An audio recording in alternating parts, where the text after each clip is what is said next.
Bonjour à tous et bienvenue dans cette nouvelle vidéo qui est la première vidéo de l'année 2023.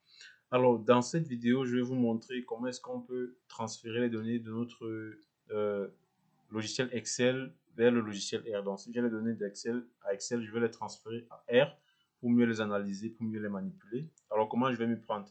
Je vais vous montrer à partir de cet exemple-ci. Ça c'est un jeu de données qui s'appelle Google Flow et je vais les amener dans mon logiciel R. Alors je vais ouvrir mon logiciel R et dès que j'ai ouvert mon logiciel R, alors ce qu'il faut déjà savoir, c'est que le logiciel R va aller lire les données dans un espace de votre machine. Et comment savoir quel est l'espace dans lequel le logiciel va aller lire ces données?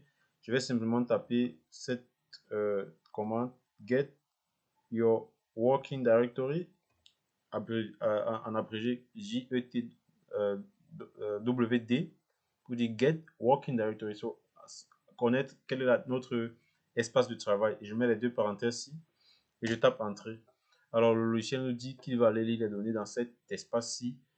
User Document, dans cet espace-ci qui va lire les données dans ma machine. C'est forcément pas le même espace dans votre machine. Pour le savoir, vous allez seulement taper Get Working Directory et vous saurez quel est l'espace dans lequel R va aller lire les données. Donc, si ce fichier Excel n'est pas dans cet espace-ci, alors R ne pourra pas lire ces données-là. Donc, vous devez copier le fichier Excel dans lequel vous voulez extraire les données et vous devez le coller au niveau des documents. Voilà, c'est ce que je dois faire. Moi, je l'ai déjà fait et on va continuer. Donc, je profite pour vous rappeler également qu'il y a une possibilité de changer cette directive de travail si en tapant par exemple set your working directory et poursuivre. Mais je préfère ne pas vous embrouiller un peu trop avec cette autre méthode là. Donc, ce que vous devez faire, c'est que dès que vous connaissez dans quel secteur est-ce que R va lire les données, vous copiez votre fichier Excel et vous le collez là. Moi, je l'ai déjà collé, je vous montre. Je l'ai collé. Si je viens dans mes documents ici, dans Documents, je l'ai déjà collé. Voilà le fichier Google Flow. Alors, le fichier doit également être sous forme CSV, fichier Excel sous forme CSV, parce que ce sont les fichiers CSV que R va lire dans cette méthode que je vais vous montrer. R peut également lire d'autres formes de fichiers, mais dans cette méthode-ci, le fichier doit être sous forme CSV. Alors, premièrement, je vais créer un vecteur. Pourquoi est-ce qu'on crée un vecteur? On crée un vecteur parce qu'on peut facilement manipuler les données en ayant créé le vecteur. Mon vecteur va s'appeler Russell. Et je vais dire Russell égale. Alors, pour lire les données, je vais utiliser la commande read.csv. C'est cette commande qui va permettre de lire mon fichier Excel qui est sous forme CSV. Donc, je tape read.csv. J'ouvre la parenthèse. Et là, je tape le nom de mon fichier Excel qui s'appelle Google Flow. Donc, je tape Google Flow. Et je précise également .csv pour montrer que ce fichier est sous forme CSV. Donc, là, c'est Google Flow. Il n'y a pas de point. .csv. Et là, je mets virgule. Et je mets string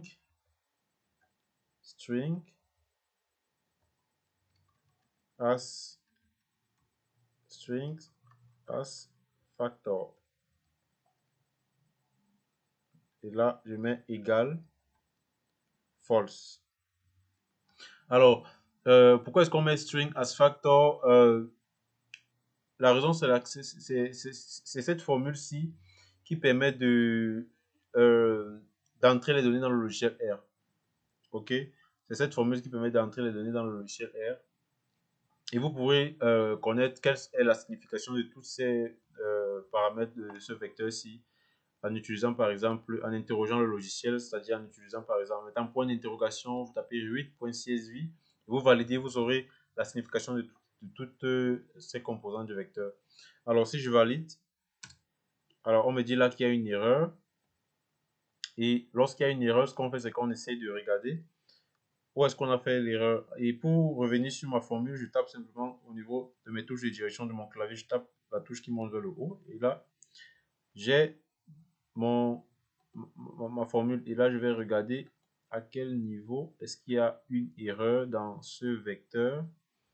Je vais regarder et je vais Google Flow.csv. Alors, l'erreur que j'ai faite, c'est que j'ai pas mis les accolades à ce niveau, au niveau de Google Flow, parce que c'est le nom du fichier Excel et lorsqu'on met le nom du fichier, il doit toujours être sous ces guillemets-ci. Ouais. Et là, je vais taper Entrée et là, ça marche. Lorsqu'on vous donne la possibilité de saisir, c'est-à-dire que le logiciel a reconnu le fichier que vous voulez lire. Et là, je peux taper simplement Heart, logiciel, et là, j'aurai les premiers, les 6 premiers éléments de mon jeu de données que vous pourrez voir si vous ouvrez Excel, vous pourrez voir ça là. J'ai les 6 premiers éléments. Voilà. Donc, merci d'avoir regardé cette vidéo. J'espère que ça vous a permis d'apprendre comment entrer les données dans le logiciel R. On se revoit à une prochaine vidéo.